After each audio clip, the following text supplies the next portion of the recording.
Good morning. आजपासून Kranti international public school कुंडलचा annual sports start होत आहे.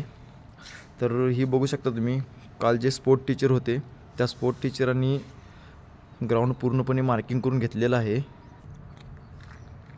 ही स्कूलला एंट्री आहे इथून. आणि आज मी तुम्हाला सांग, एक स्पोर्ट टीचर काय असतो ते तुम्ही बघू शकताय की अजून एकही स्टाफमधला कोण अजून आलेला नाही, एक मुलगासुद्धा आलेला नाही. तर आमचे स्पोर्ट टीचर क्रांती इंटरनॅशनल स्पोर्ट डिपार्टमेंटचे HOD आहेत वैभव सर, ते बघा कसे काम करत आहेत. आज आपण स्पोर्ट्सबद्दल त्यांना काहीतरी विचारूया. सर, आज आपल्या शाळेचा स्पोर्ट डे आहे, त्याच्याबद्दल तुम्ही काय सांगू इच्छिता?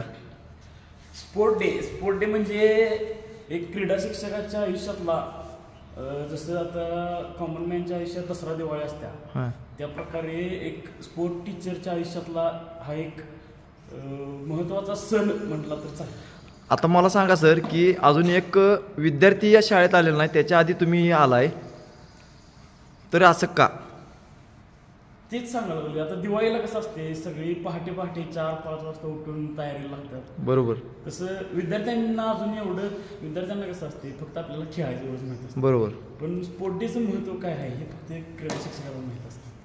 तर बघू शकताय की अजून कोणी आलेलं नाही, तर वैभव सरांनी सगळी तयारी पूर्णपणे करून एकट्यानं करून ठेवलेली आहे. मला सुद्धा यायला वेळ झाला तरी एकट्यानं तयारी करून ठेवली आहे. एक स्पोर्ट टीचर काय असतो ते खरोखर एक आदर्श घेण्यासारखा आहे यांच्याकडून. तुम्ही बघू शकता पूर्ण इमारत मोकळे. आजपासून स्पोर्ट डे स्टार्ट होत आहे, तरी स्पोर्ट डेची व्हिडिओ मी तुम्हाला टाकत राहीन. तर आमच्या चॅनलला सबस्क्राईब करा.